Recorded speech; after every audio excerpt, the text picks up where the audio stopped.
Hello, welcome to another video on the Accursed Race. You may have already seen my bike check, but in this video I'm going to show you what's in my bags, show you the clothing I wore, show you my sleep kit, and just show you the little sort of odds and sods that I used to get me around the race. Before I go any further, I just want to say a big thank you to Hone Foods for sponsoring my Accursed Race videos. They're based here in Cambridgeshire. They make awesome coffee, they make gins, and you can check out their website. And there's a 20% discount code if you fancy a nice cup of coffee. So thanks to those guys, and check them out. Now I'm going to start with my frame bag. So as you probably know by now, I am on the Tailfin R&D division, and that means I get these very nice fancy custom frame bags, which I'm extremely grateful for. So big shout out to Tailfin, and they've just released a really cool little documentary about how they make these frame bags and the process behind it. So yeah, go check that out on the Tailfin YouTube if you haven't done so already. But for now, I'm just going to show you what's in the bags. So in this main compartment, this was my day-to-day riding clothing. These are the items that I'll be putting on and off very regularly. So I'll show you what I've got in here. Now, to start off, this was just a down waistcoat. Now, I've had this for a very long time. It's a custom, it's not even custom, it's a PhD design one. Just super light down, and I sleep in this. It's just got a very minimal pack size and it works really well. It's done, well, all my big races. It's done a Tour Divide, it's done 2 TCRs, it's done Highland Trail 550. And it's the classic, you know, very expensive, but if you buy right and buy once, it can last you a very long time. That's 10 years old now. Excellent piece of kit. Sorry, Albion, for not using Albion one. What else do we have in here? So I've got a base layer, a merino base layer. I tended not to wear this during the day, but I'd try and keep it dry, or certainly dry it out on the back of my pack, so that at night I had something dry to put on, and then early in the morning it would just mean I have a slightly warmer layer. And of course, if it's terrible weather, I put that on there as well. Merino means it doesn't smell so bad, dries out a bit easier, and it's a bit nicer to wear when it's wet. So merino base layer. Then I had some arm warmers there. Now this kit, I've not really touched it since I've got home. I washed it all and shoved it back in the bike. If you've seen some of my other videos, you'll know it was no fly to get to the race. So I took the train, a bus and a train home, and my bike was basically folded up in a bike bag, and I've just put it together now and not touched it since. So I'm not quite sure exactly what order things are coming out. Had a headband. I'm a headband kind of guy. I'm not really into hats that much, and I find these fit really well under helmets. Keep your ears warm. It's all about keeping warm. Weighs nothing, no excuse not to take it. Again, a merino neck warmer from Albion. I get a cold neck, so I had that with me. I think I only used it once, but it's one of those items that you just can't really do without, so I always take one of those with me. What else have we got? I've got a variety of gloves, actually. So I have my mitts. These are DHB Aeron mitts. I think they're now discontinued after the demise of Wiggle. Don't know if they'll come back or not, but I find these really good. They've got an elastic interface. It's kind of chamois for a palm. I think they're very, very kind to hands. I've suffered with numbness before. Didn't have any after this race, so definitely recommend those if you can ever get them. If they bring them back on Wiggle, then just get them as quick as you can. Also took some long finger gloves. I wore these a couple of times, but not too much. These are Grit Grab. Again, a gel pad in there. My plan was to use these when it was chilly, and then I have a set of rain gloves which I can fit over the top of either the mitts or the long finger gloves. I can't actually find them at the moment. They're in here somewhere. I use this a lot. This is a ultralight insulated jacket from Albion, and this is customized, so it's got an extra layer of insulation in the back, and it's also got this funky neck collar. So I got the guys to put it on there, so I can basically put it on and off at the top of descents. It's hard to put like a neck warmer on and off, but this just folds up. And again, I get a cold neck. It's really important to keep warm, and you've got a lot of blood vessels in your neck, so if you can keep it warm, then you'll be better off. You'll save energy in the long run. It works out better. So yeah, that's that. I also have arm warmers. These were on and off all the time. Actually, they're knee warmers. Got some arm warmers as well. Got a hunt cap. Didn't actually wear that. I normally tend to wear this instead of the race caps. Not a big fan of race caps. They always fit a bit odd, and I prefer a bit of a bedded in cap. So I had this in here in case it was just really rainy or cold. Luckily I didn't have to use it, but again, it weighs nothing, so keeping it in your bag is never going to do any harm.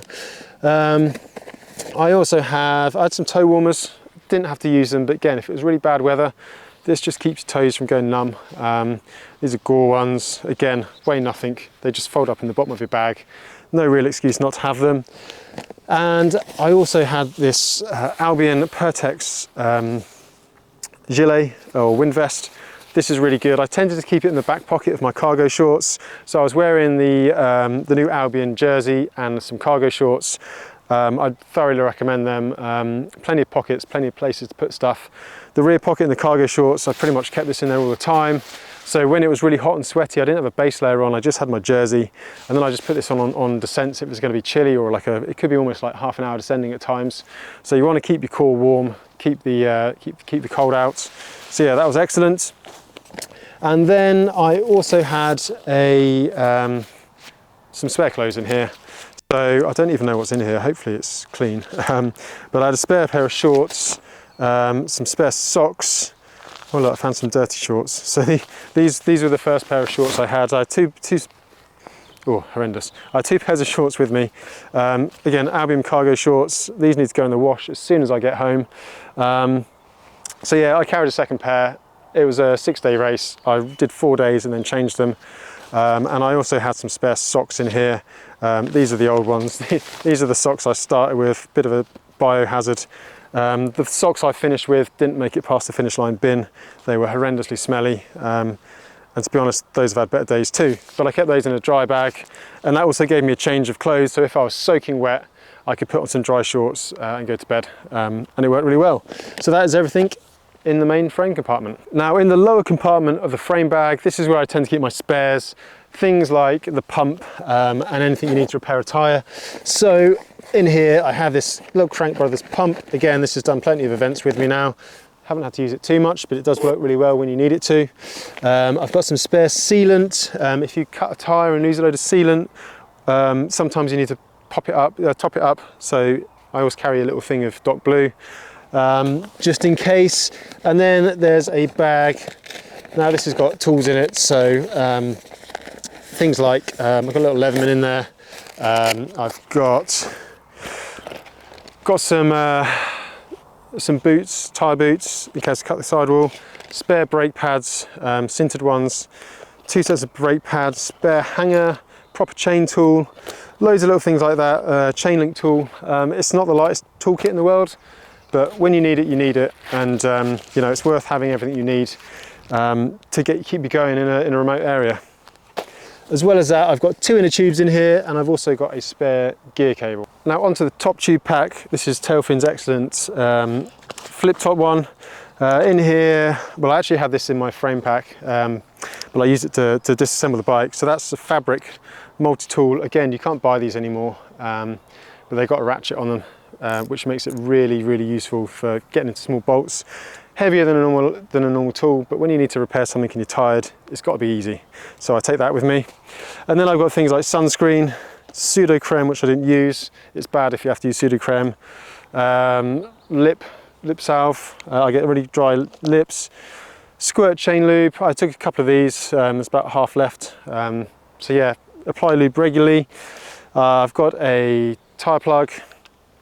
Exposure joystick, obviously for the helmet light, and some hand sanitizer, and then various bits and pieces like chlorine tablets for water, things you want to get quickly, tyre levers, vulcanizing glue to glue your plugs in if you have to repair your tyre to make a more permanent repair, and a spare GoPro battery, which looks like it's now very wet. Now onto the rear pack. Now this is another R&D division team prototype as such, but I do hear rumours they may be in the product pipeline. So this is a cargo aero pack, and as you can see, it's got a rubber strap on the top and some really big pockets on the side here, which I basically stuff with food. Oh, I've got some toilet tissues. I've got a bag of peanuts. That's done some miles now. I've got a cookie. That's about all that was left by the end of it. Oh, and a pack of biscuits. So that was the kind of thing I was eating on the race. So yeah, you can store those away quite nicely in there. didn't drop anything, and you can also reach stuff while you're riding, which is really useful. Then in the main compartment, I had basically my rain gear and also my sleeping gear. So for rain gear, I carried my Albion Zoa jacket. This is hooded, very waterproof, very good. Has got a small hole in it now because I had a bit of an off. But yeah, I've worn this in some pretty extreme conditions, and if you look after it right, if you use the proper wash and reproof it, you'll get a lot of life out of this. I've also got the matching Albion Zoa rain trousers. Again, great for rain. As you can see, they're covered in mud because I fell off in the rain. I hit a pothole that I didn't see. So they do now have a hole in, but I'll get those repaired. You can get repair patches, so that should be fine. And also very warm. So sometimes I just chuck them on just to keep warmer on long descents or early in the morning. And if you need to have some kind of casual clothing, if you have to stop for any reason, they work really well.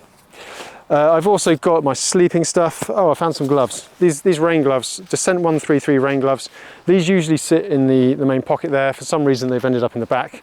But I chuck these over my mitts or my long finger gloves. Again, I've used these in some cold conditions and some very wet conditions. They're excellent.